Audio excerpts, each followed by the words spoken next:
آج تک بلکہ قیامت تک جتنے لوگ اس پر عمل کرتے رہیں گے، اگرچہ وہ دور جدید کے لحاظ سے جو ہے نئے اعمال ہوں، لیکن اس کی کہیں نہ کہیں جو وکٹمز ہیں، کہیں نہ کہیں اس کے دلائل ہیں، وہ حضور نبی کریم علیہ الصلوۃ والسلام کے احادیث میں مل رہے ہوں گے، کہیں نہ کہیں اس کی کوئی اصل موجود ہوگی۔ تو فرماتے ہیں کہ ان تمام امتیوں کا عمل کرنے کا ثواب حضور نبی کریم علیہ الصلوۃ والسلام کی خدمت میں بھی جاتا رہے گا۔ تو اس طرح ہمیں معلوم ہو کہ اللہ کے محبوب علیہ الصلوۃ والسلام کے درجات اور کس کس طرح بلند ہو رہے ہیں۔ یہاں پر ہم قبل یہ کہ اس حدیث پر آئیں، اس سے پہلے ایک بات کو ہم جان لیں کہ علماء فرماتے ہیں کہ اعمال تین طریقے کے، ایک وہ جو قرآن و حدیث سے بظاہر ثابت ہیں، دوسرے وہ جو قرآن و حدیث سے ثابت تو نہیں ہے بظاہر، لیکن وہ جدید دور کے لحاظ سے ایجاد ہوتے رہے اور وہ برے بھی نہیں ہیں، علماء نے اس کو جو ہے جائز قرار دیا، اور تیسرے وہ اعمال کے جو قرآن و حدیث سے ثابت ہی نہیں ہے بلکہ وہ قرآن و حدیث کے صراحتاً مخالف ہیں۔ اور اللہ رب العزت ایک مقام پر ارشاد فرماتا ہے، یا ایھا الذین آمنوا اطیعوا اللہ واطیعوا الرسول واولی الامر منکم، کہ اے ایمان والو اللہ کی اطاعت کرو، اللہ کے رسول کی اطاعت کرو، اور تم میں سے ان لوگوں کی اطاعت کرو جو حکم دینے والے ہیں۔ یہاں پر علماء ارشاد فرماتے ہیں اس آیت کی تفسیر میں کہ یہاں پر حکم دینے والوں سے کیا مراد ہے؟ فرمایا یہاں پر علماء بھی مراد ہیں، قاضی بھی مراد ہیں، حاکم بھی مراد ہیں، کہ جو قرآن و حدیث کی روشنی میں نئے جدید نو پیج جو مسائل ہیں جو پیدا ہو رہے ہیں، اس میں یہ جانچ پڑتال کرتے ہیں کہ یہ آیا شریعت کے موافق ہیں یا مخالف۔ اگر تو موافق ہے تو اس کی اجازت دیتے ہیں عمل کرنے کی، اور اگر مخالف ہے تو اس کو رد کرنے کی اجازت دیتے ہیں۔ یہاں پر ایک سوال اور ایک گویا سوچنے کا مقام ان لوگوں کے لیے ہے کہ جو ہر نئے کام کو دیکھ کر بدعت کا فتویٰ لگاتے ہیں۔ وہ یہ کہتے ہیں کہ بھائی یہ تو بدعت ہے، یہ تو بدعت ہے، اور پھر ایک دلیل پیش کرتے ہیں، کل بدعت ضلالہ وکل ضلالہ فی النار، کہ ہر بدعت گمراہی ہے اور ہر گمراہی جہنم میں لے جانے والی ہے۔ حالانکہ اگر حضور نبی کریم علیہ الصلوۃ والسلام کی اس حدیث پر غور کریں کہ جس نے اسلام میں اچھا طریقہ رائج کیا تو اچھا طریقہ رائج کرنے کا ثواب بھی اس کو ملے گا، اور بعد میں جتنے لوگوں نے اس اچھے طریقے پر عمل کیا اس کا ثواب بھی اس کے نامہ اعمال میں آتا رہے گا۔ اب ہم چند ایک مثالوں پر غور کرتے ہیں۔ ہم شروع سے دیکھتے ہوئے آتے ہیں کہ کس کس طرح نئے نئے کام ایجاد ہوتے رہے۔ تو یہاں پر علماء نے ایک اور بڑی خوبصورت بات ارشاد فرمائی، کہتے ہیں کہ جب نبی کریم علیہ الصلوۃ والسلام پر اللہ کی جانب سے احکامات نازل ہوتے تھے اور حضور نبی کریم علیہ الصلوۃ والسلام اس کو ارشاد فرماتے تھے، تو ظاہر سی بات ہے صحابہ کرام علیہم الرضوان کے سامنے ارشاد فرماتے تھے احکامات، تو معلوم ہوا کہ صحابہ کرام علیہم الرضوان اول مخاطب تھے، اور وہ بھی شریعت کے پابند تھے، مکلف تھے، ان پر بھی شریعت کے احکامات کو ماننا لازم تھا۔ تو جس طرح بدعت حضور نے فرمایا کہ ہر بدعت گمراہی ہے اور ہر گمراہی جہنم میں لے جانے والی ہے، تو اس طرح اگر نیا کام کوئی صحابہ بھی اگر ایجاد کرے تو وہ بھی بدعت ہوا۔ اور اس حدیث کے پیش نظر اگر دیکھا جائے جو لوگ بدعت کے فتوے لگاتے ہیں تو پھر معاذ اللہ ایسے تو صحابہ کرام پر بھی سخت حکم لگے گا، لیکن ہم دیکھتے ہیں کہ صحابہ کرام علیہم الرضوان کے ادوار میں بھی، ان کے دور میں بھی کئی ایسے کام ہیں جو نئے تھے اور ایجاد ہوئے۔ تو کیا وجہ تھی؟ تو علماء نے بیان فرمایا کہ ان کے سامنے حضور علیہ الصلوۃ والسلام کی یہ حدیث بھی موجود تھی کہ جس نے اسلام میں اچھا طریقہ رائج کیا، بعد والوں نے اس پر عمل کیا، تو رائج کرنے کا بھی ثواب اور عمل کرنے والوں کا بھی ثواب۔ اب ہم شروع سے دیکھتے ہوئے آتے ہیں کہ نبی کریم علیہ الصلوۃ والسلام کا جب وصال ہوا، جناب صدیق اکبر رضی اللہ تعالیٰ عنہ دورہ خلافت پر فائز ہوئے، تو آپ کا منکرین زکوٰۃ سے جہاد کا آپ نے اعلان فرمایا۔ حضرت فاروق اعظم رضی اللہ تعالیٰ عنہ آپ کی خدمت میں حاضر ہوئے اور آپ کو فرمایا کہ آپ سے عرض گزار ہوئے کہ حضور نبی کریم علیہ الصلوۃ والسلام نے ارشاد فرمایا کہ جس نے کلمہ پڑھ لیا، جو کلمہ گو ہے، وہ ہماری طرف سے امان میں، لہذا آپ یہ حکم دیتے ہیں کہ منکرین زکوٰۃ کے خلاف جہاد کرنا ہے، اور ہم تو یہ جہاد نہیں کر سکتے کیونکہ حضور کا ایک فرمان یہ بھی موجود ہے۔ یہاں پر صدیق اکبر رضی اللہ تعالیٰ عنہ نے ارشاد فرمایا کہ خدا کی قسم، جو شخص نبی کریم علیہ الصلوۃ والسلام کے دور میں جوتے کے تسمے کو بھی بطور زکوٰۃ ادا کرتا تھا، اگر آج وہ نہیں کرے گا تو میں اس کے خلاف بھی جہاد کروں گا۔ حضرت فاروق اعظم ارشاد فرماتے ہیں کہ اللہ رب العزت نے اس معاملے میں صدیق اکبر رضی اللہ تعالیٰ عنہ کو جب میں نے حق پر دیکھا تو اللہ رب العزت نے میرے سینے کو وسیع کر دیا، اور میں بھی اسی بات پر متفق ہوا کہ نہیں، منکرین زکوٰۃ کے خلاف جہاد کرنا ہے۔ تو یہ تو وہ بات تھی کہ حضور فرما رہے ہیں جو کلمہ گو ہے وہ ہماری طرف سے امان میں ہے، لیکن صدیق اکبر حکم دے رہے ہیں کہ ان کے خلاف جہاد کرنا ہے، تو معلوم ہوا کہ یہ بھی ایک نیا کام تھا، لیکن صدیق اکبر چونکہ جانتے تھے کہ یہ شریعت کے موافق ہے لہذا یہ کام جائز ہے۔ اسی طرح صدیق اکبر رضی اللہ تعالیٰ عنہ کے دور میں ہی مسیلمہ کذاب، جس نے جھوٹی نبوت کا دعویٰ کیا تھا، تو جب مسلمان اکٹھے ہوئے، صحابہ اکٹھے ہوئے اور اس کے خلاف جہاد کیا، اس کو نیست و نابود کرنے کا جو ہے عزم ٹھہرایا اور جو ہے اس کے خلاف کھڑے ہوئے، تو پھر اس جنگ کے بارے میں آتا ہے کہ 700 صحابہ ایسے شہید ہوئے جو قرہ تھے، جو حافظ تھے، اور 1400 صحابہ کل اس میں شہید ہوئے۔ حضرت فاروق اعظم رضی اللہ تعالیٰ عنہ نے جب تمام معاملے کو ملاحظہ فرمایا تو پھر صدیق اکبر رضی اللہ تعالیٰ عنہ کی بارگاہ میں حاضر ہوئے اور عرض گزار ہوئے کہ اتنے کثیر تعداد میں قرہ، حفاظ، صحابہ شہید ہوئے ہیں، مجھے ایسا خوف ہوتا ہے کہ قرآن کا ایک کثیر حصہ ہم سے ضائع نہ ہو جائے، لہٰذا میری رائے یہ ہے کہ ہم قرآن کو ایک کتابی شکل میں جمع کر لیں۔ حالانکہ نبی کریم علیہ الصلوۃ والسلام جب حیات تھے تو آپ نے اس قرآن کو کتابی شکل میں تو نہ خود جمع فرمایا نہ حکم دیا، بلکہ حضور نبی کریم علیہ الصلوۃ والسلام جلوہ افروز ہوتے، 10 صحابہ 12 صحابہ آپ کی مجلس میں ہوتے، اللہ رب العزت کی طرف سے آیات جو ہے نازل ہوتی، حضور اس کی تلاوت فرماتے، صحابہ اس کو یاد کرتے، اور اس طرح قرآن پھیلتا گیا۔ لیکن فاروق اعظم رضی اللہ تعالیٰ نے ایک نئے کام کی رائے پیش کر رہے ہیں کہ قرآن کو ایک کتابی شکل میں جمع فرما لیں۔ صدیق اکبر رضی اللہ تعالیٰ عنہ نے بیان فرمایا کہ میں وہ کام کیسے کر سکتا ہوں جس کو میرے محبوب نے ادا نہیں کیا، میں تو وہ کام نہیں کر سکتا۔ اب یہاں معاملہ الٹا ہے، منکرین زکوٰۃ کے خلاف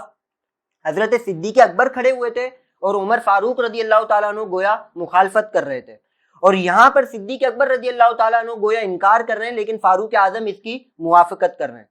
آخر میں صدیق اکبر رضی اللہ تعالیٰ عنہ نے اس بات کا حکم دیا کہ ہاں قرآن کو کتابی شکل میں جمع کیا جائے۔ تو معلوم ہوا کہ یہ بھی ایک نیا کام تھا جو حضور کے دور میں نہیں ہوا، اور یہی بدعت ہے نا کہ حضور نبی کریم علیہ الصلوۃ والسلام کے دور میں کوئی کام نہ ہوا ہو، آپ کے بعد کوئی نیا کام جو دینی یا دنیاوی طور پر نیا ہو وہ ایجاد ہوا، اس کو بدعت کہا جاتا ہے۔ یعنی معلوم ہوا کہ بدعت کی بھی کچھ اقسام ہیں، اور علماء نے بیان فرمایا، اس کو کیٹیگرائز کیا کہ بدعت کی کیا کیا اقسام ہو سکتی ہیں۔ تو بیان فرمایا کہ بدعت حسنہ، بدعت سیئہ، کہ وہ نیا کام جو اچھا ہو شریعت کی نگاہ میں، جس کی اصل قرآن و حدیث میں موجود ہو، وہ اگر نیا کام ہے، اگرچہ نیا کام ہو، لیکن اس کا ثواب ایجاد کرنے والے کو بھی ملتا رہے گا، بعد میں عمل کرنے والوں کو بھی ملتا رہے گا، اور جو عمل کرے گا ان تمام کا بھی ثواب اس ایجاد کرنے والے کے نامہ اعمال میں آئے گا۔ اسی طرح اگر کوئی برا کام ایجاد کرتا ہے تو اس کو بھی گناہ ملے گا، عمل کرنے والوں کو بھی گناہ ملے گا، اور عمل کرنے والوں کا گناہ بھی اس کے نامہ اعمال میں آتا جائے گا۔ اسی طرح تھوڑا اور آگے چلیں تو جناب عمر فاروق رضی اللہ تعالیٰ عنہ کے دور میں نہ سرکار کے دور میں تراویح با جماعت ادا کی جاتی تھی، نہ جناب صدیق اکبر کے دور میں، نہ فاروق اعظم کے دور میں، لیکن آپ کے دور خلافت میں ایک وقت ایسا آیا کہ آپ مسجد میں آئے، آپ نے دیکھا کہ چند لوگ الگ اپنی تراویح پڑھ لیں، چند لوگ الگ اپنی تراویح پڑھ لیں، تو آپ نے صحابہ کے سامنے اس بات کا اظہار فرمایا کہ میری یہ خواہش ہے کہ کیوں نہ لوگ ایک امام کے پیچھے جمع ہو جائیں۔ پھر آپ نے حکم دیا، حضرت ابی بن کعب رضی اللہ تعالیٰ عنہ کو آپ نے امام بنایا، اور آپ کے پیچھے تمام مسلمانوں نے اکٹھے ہو کے تراویح ادا کی۔ جب آپ دوبارہ مسجد میں اور آپ نے یہ منظر دیکھا تو آپ نے خوبصورت جملہ ارشاد فرمایا، نعمت البدعۃ ھذہ، کہ کیا ہی بہترین، کیا ہی شاندار بدعت ہے۔ یعنی آپ بھی اس کو نیا کام جان رہے ہیں، لیکن آپ کو پتا ہے کہ یہ نیا کام شریعت کے موافق ہے، یہ حضور نبی کریم علیہ الصلوۃ والسلام اور اللہ رب العزت کی شریعت کے موافق ہے، لہٰذا اس کو سر انجام دیا جائے۔ اسی طرح حضرت عثمان غنی رضی اللہ تعالیٰ عنہ کے دور میں جو جمعے کی دوسری اذان کا حکم دیا گیا، کیونکہ اس وقت سرکار کے دور میں مدینہ چھوٹا، مطلب حدود کے لحاظ سے چھوٹا تھا، صدیق اکبر کے دور میں کچھ وسیع ہوا، فاروق اعظم کے دور میں کچھ اور وسیع ہوا، لیکن جب جناب عثمان غنی رضی اللہ تعالیٰ عنہ کا دور آیا تو کتابوں میں آتا ہے کہ مدینے کا بازار بھی شہر کی حدود سے باہر جانے لگا تھا۔ تو یہاں پر حضرت عثمان غنی رضی اللہ تعالیٰ عنہ نے وقت کی ضرورت کو ملاحظہ فرماتے ہوئے آپ نے جمعے کی اذان کا حکم دیا، دوسری اذان کا، حالانکہ نہ حضور کے دور میں تھی، نہ جناب صدیق اکبر کے دور میں تھی، نہ جناب فاروق اعظم کے دور میں تھی۔ یعنی معلوم ہوا کہ کئی ایسے کام ہیں جو حضور کے دور میں نہ تھے، صحابہ کے دور میں ایجاد ہوئے، اور پھر آج تک لوگ اس پر عمل کرتے آ رہے ہیں، بلکہ قیامت تک کریں گے۔ اسی طرح کچھ ایسے بھی کام ہیں کہ جو صحابہ کے دور میں بھی نہ تھے۔ چلے ہم ایک چوٹ یہ بھی مان لیں کہ بدعت کی ایک تعریف علماء نے یہ بھی کی کہ حضور کے دور میں نہ ہوا ہو، صحابہ کے دور میں نہ ہوا ہو، صحابہ کے بعد دور میں ایجاد ہوا، وہ بدعت کہلاتا ہے۔ تو کئی ایسے کام ہیں کہ جو صحابہ کے دور میں بھی نہ ہوئے، بعد میں ہوئے۔ آج ہم دیکھتے ہیں کہ قرآن کتابی شکل میں تو حضرت صدیق اکبر کے دور میں آیا، لیکن اس پہ اعراب بھی لگائے گئے، اس پہ نقطے بھی لگائے گئے، اور اس کو 30 پاروں میں بھی ڈیوائیڈ کیا گیا۔ حضرت امام احمد رضا خان فرماتے ہیں کہ جب ان سے پوچھا گیا کہ اس قرآن کو 30 پاروں میں ڈیوائیڈ کرنے والا کون ہے، تو آپ نے فرمایا کہ یہ کوئی نامعلوم شخص ہے، لیکن کام اس نے اچھا کیا ہے۔ تو معلوم ہوا کہ حضور نبی کریم علیہ الصلوۃ والسلام اور آپ کے صحابہ کے کافی دور کے بعد ہوا یہ کام، لیکن یہ کام اچھا ہے۔ بلکہ آج ہم رمضان میں جب تراویح بھی پڑھتے ہیں تو حفاظ باقاعدہ نشانی لگا کے چلتے ہیں، آج 1.25 پارہ پڑھنا ہے، 1.5 پارہ پڑھنا ہے۔ تو یہ کیسے؟ کیونکہ یہ پاروں میں ڈیوائڈ ہوا، نہ صحابہ کے دور میں نہ ہوا نہ حضور کے دور میں۔ اسی طرح ہم دیکھیں تو مسجدوں کے مینار، مسجدوں کو مزین کرنا، حالانکہ حدیث میں تو ملتا ہے کہ حضور نبی کریم علیہ الصلوۃ والسلام نے مسجدوں کو مزین کرنے سے منع فرمایا، آپ نے اس کو ناپسند فرمایا، لیکن وقت کی ضرورت تھی تو لوگوں نے مسجدوں کو مزین بھی کرنا شروع کیا تاکہ نمازی آئیں، نمازیوں کا دل مسجدوں کی جانب لگے۔ اسی طرح جو لوگ بدعت کے فتوے لگاتے ہیں، اگر ان سے بھی پوچھ لیں تو ختم بخاری شریف تو وہ بھی کرتے ہیں،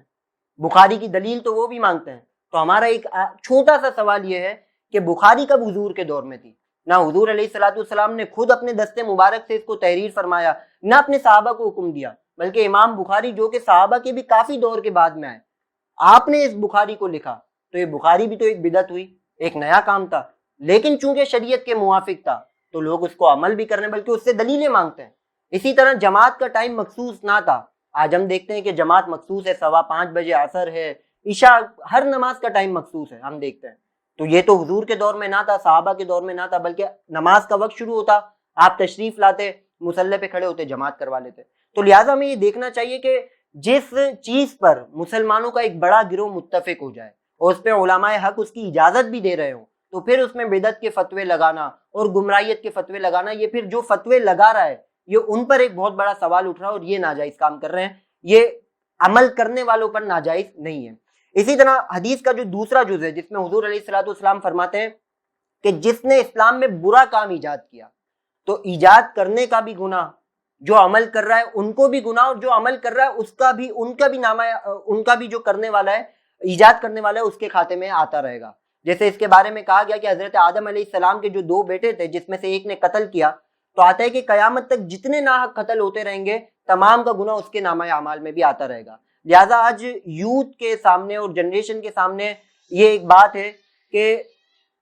کتنی بے حیائی پھیلتی جا رہی ہے۔ ہم سوشل میڈیا کا استعمال کرتے ہیں، ہم موبائل کا استعمال کرتے ہیں، ہم نیٹ کا استعمال کرتے ہیں، تو ہمیں یہ دیکھنا چاہیے کہ اگر اچھا کام ایجاد کرنے کا ثواب ہے اور قبر میں اگرچہ بندہ چلا جائے وہ عمل پیچھے سے ہوتا رہے، کوئی تعلیم پھیلاتا رہا، کوئی استاد تھا، کوئی دینی استاد تھا، اس نے تعلیم پھیلائی، تعلیم کو عام کیا، علم کو عام کیا، اب اس کی وفات ہو گئی، اس کے شاگرد جو ہیں وہ دین سیکھ رہے ہیں، اس پر عمل بھی کر رہے ہیں، دوسروں تک بھی پہنچا رہے ہیں، تمام کا ثواب اس کے نامہ اعمال میں آ رہا ہے، اس کے اکاؤنٹ میں آتا جا رہا ہے۔ اسی طرح اگر کوئی گناہ کرتا ہے، کوئی پکچرز دیکھتا ہے، کوئی جو ہے سانگز کو پھیلاتا ہے، جو اپنی اکاؤنٹس میں اپنی آئی ڈی سے جو ہے بے حیائی کے کام کو شیئر کرتا ہے، تو ہمیں نہیں پتا کہ ہماری کون سی رات ہمارے اپنے کمرے میں، ہمارے اپنے بستر میں آتی ہے اور کون سی رات ہماری جو ہے قبر میں ہو سکتا ہے ہم نے ابھی کوئی سانگ یا کوئی بے حیائی کا کام اپنے اکاؤنٹ سے شیئر کیا ہو اور ہماری موت آدھے گھنٹے بعد، 1 گھنٹے بعد آ جائے، آج کی رات بھی ہم جو ہے قبر میں ہمیں گزارنی پڑے۔ تو جو لوگ پیچھے سے ہمارے اس اکاؤنٹ کے اس پکچر کو، اس ویڈیو کو، اس سانگ کو دیکھیں گے، اس بے حیائی کے کام کو دیکھیں گے، تمام کا گناہ ان کو تو ملے گا لیکن ان کے بدلے کا ہمیں بھی ملتا رہے گا، کیونکہ ہم اس کے وسیلے اور ذریعے بنے تھے، ہم نے اس کام کو شیئر کیا تھا۔ اسی طرح بڑوں سے بھی ایک ریکویسٹ ہے کہ وہ اپنے بچوں کے سامنے کم از کم، اگر کوتاہیاں اپنے اندر ہیں، رہیں، انسان ہے، بشر ہے، بشری تقاضے ہیں، لیکن کم از کم اپنے بچوں کے سامنے گناہ سے بچیں، ان کو جھوٹ نہ سکھائیں، ان کو رشوت لینا نہ سکھائیں، ان کے دلوں میں نفرت نہ ڈالیں کہ آپ تو اس دنیا سے چلے جائیں گے یہ گناہ کے کام کرتے ہوئے، یہ برائی کے کام ایجاد کرتے ہوئے اپنے بچوں کے دلوں میں پیدا کر دیں گے، لیکن اگر کل کو یہ بچے کرتے رہے، اس پر جو ہے اصرار کے ساتھ یہ لگے رہے اور خود قبر میں چلے گئے، تو ان کو تو گناہ ملے گا، ان کی آخرت برباد ہوگی، ساتھ ہی ساتھ آپ کے نامہ اعمال میں بھی، آپ کو بھی قبر میں چین نہیں ہوگا، آپ کے نامہ اعمال میں بھی گناہ لکھا جائے گا۔ اللہ کریم کی بارگاہ میں دعا ہے کہ اللہ کریم ہمیں